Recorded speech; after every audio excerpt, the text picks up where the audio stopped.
Well, glory to Jesus Christ, and welcome to St. Cyril Methodius Orthodox Church. I'm Father Gregory, the pastor. Well, it is, about 10 after 8 here in Madison, Wisconsin, and we'll have liturgy in about, an hour and 20 minutes. So hopefully you'll be able to join us. If not in person, then hopefully online. And as always, when you join us online, just give us a little thumbs up or a heart or something so we know you're there. Ask a question. Anything you want, just, but it helps us to know who's out there.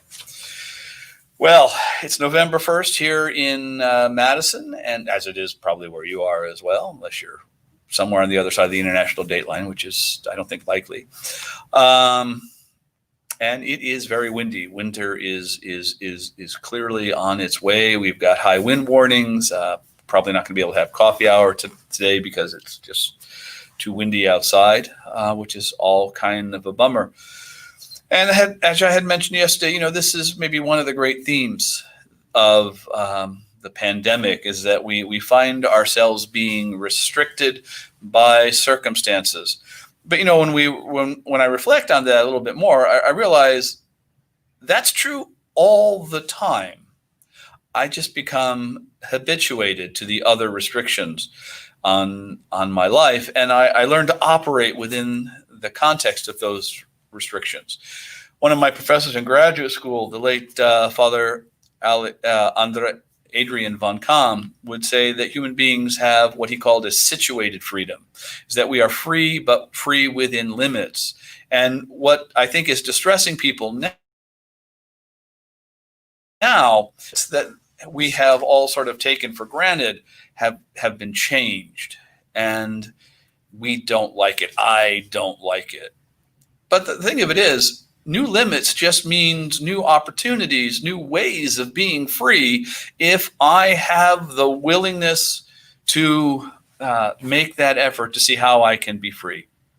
As those of you who know me know, I often write for the Acton Institute, which is a think tank out in Grand Rapids, Michigan, concerned with ethics, public policy, virtue of the free society. And I spend a lot of time writing about economic issues from a free market perspective, which makes me sort of odd in the clergy world, because clergy are not supposed to be in favor of the free market, but in fact, I am.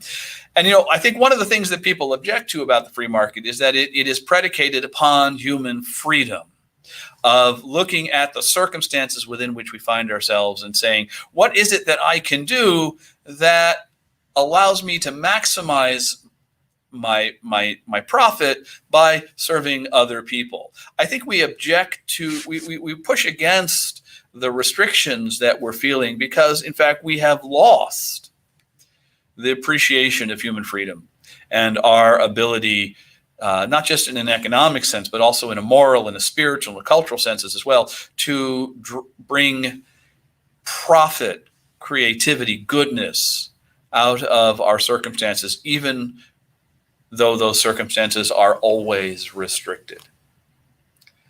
Our freedoms are restricted now, but again, that was true a year ago.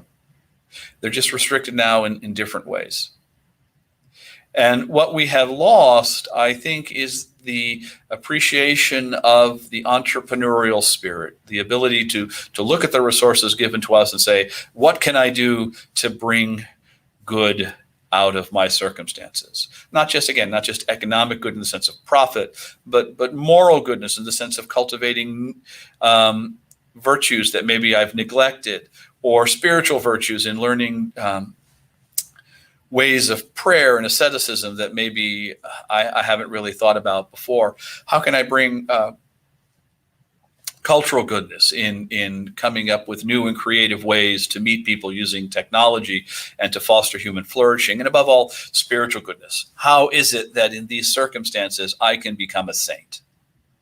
To be honest, even as I say this, I realize that I'm not only frustrated with the new limitations of the pandemic, but the thoroughgoing lack of creativity in so many people, but especially Christians. Doesn't mean that there aren't real concerns. That means that there aren't real threats to religious liberty. all of these other things are simply true. But as I said last night at Vespers, I'm an Orthodox priest, I'm an Orthodox Christian, and I know two things: that at the end of history, God wins, and between that happy day and today, I will consistently lose. Any good thing that I do will carry with it the seeds of a bad thing. There's no victory that's not also a defeat, but there's also no defeat that isn't also a victory. And this is where we are now.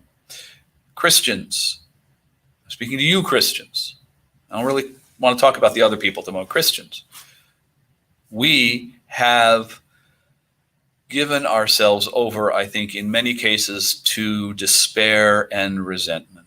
We have not asked, what is it that God has made possible for us in this moment? I think about the presidential election, and I listen to people back and forth saying Trump's a bad man, Trump's a good man. Trump is a sinner. Biden is a sinner. And yet, one of the great moments in the political life of the church came at the hands of Constantine the Great, who was himself also a sinner, a Roman emperor. So great was his contribution to the life of the Orthodox Church that we canonized him. We call him Saint Constantine. But he did not start out as Saint Constantine. He became that slowly by the grace of God and his own effort in response to circumstances.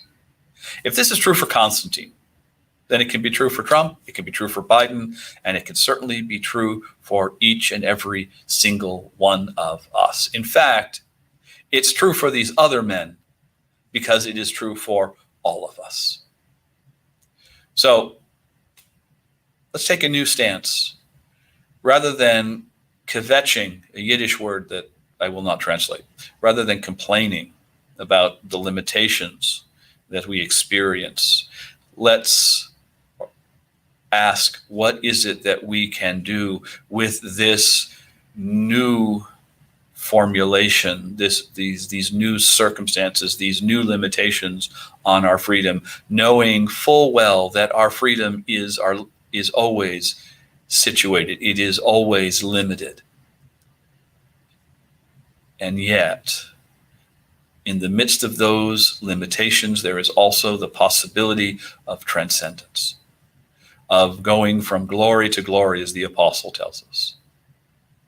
I've got to do that. You've got to do that. And until we do that, I don't think that things are going to get any better. This is not about pandemic, social distancing, or masks. This is about the human heart, my heart, your heart. Look inside and ask yourself, ask God, what is it that you can do within these circumstances? Are they really any worse than what Paul experienced, the apostles experienced? These believers turned the whole world upside down. Sadly, this is not said of the Christians of this day. We have not turned the world upside down. We have allowed the world to turn us upside down. Well, liturgy starts in an hour and 10 minutes. Hope you're with us. If you've been watching liturgy online a lot and you're here in the Madison area, give a thought about starting to come to liturgy on a regular basis. You can go to our Facebook page and there'll be the Everbright link there at the top so that you can sign in for liturgy. But come to liturgy. If you can't come to liturgy and you're here in town, send me an email, drop me a text. Let's arrange a time for you to come to confession, receive Holy Communion. Let's exercise our freedom within the new limits that God has given us, for our salvation, and above all, for his glory. All right. Well, God bless everyone. Bye-bye. See you in about an hour.